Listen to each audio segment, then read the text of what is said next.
श्रीराम. आपण असं ऐकलंय की लहानपण देगा देवा, पण आज असं म्हणायची वेळ आली आहे की शहाणपण देगा देवा. बघा, हल्ली काय दिसतंय, दोन टोकं दिसतात. एक तर तरुण पिढी अत्यंत नास्तिक झाली आहे किंवा अत्यंत आस्तिक झाली आहे. एक गणेश नावाचा मुलगा, आणि तो मठामध्ये जायचा.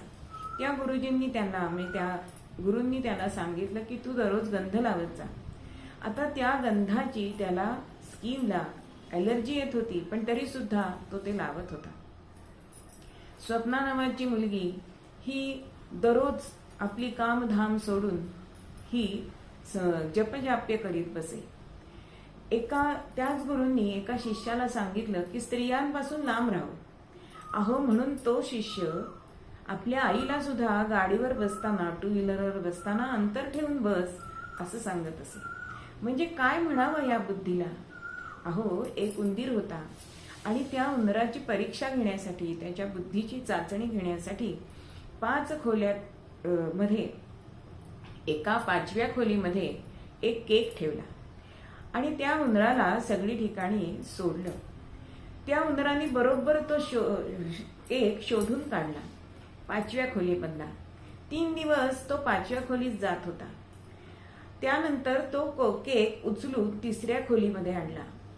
ज्या वेळेला 4थ्या दिवशी उंदीर 5व्या खोलीत गेला, केक मिळाला नाही, तेव्हा त्या उंदराने शोधून तो केक 3ऱ्या खोलीत आहे हे आपल्या बुद्धिमत्तेने जाणून घेतलं.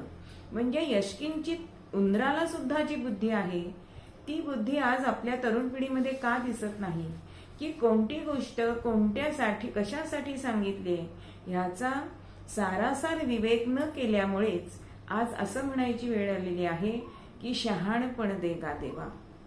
म्हणून असा सारासार विचार करून आपल्या जीवनामध्ये आपण आनंद आणायचा आहे, श्रद्धा ठेवायची आहे आणि आपल्या जीवनवेलीवरती जी आनंदाची फुलं येणार आहेत त्यांचा सुगंध आपण मनमुराद घ्यायचा आहे. जय जय रघुवीर समर्थ.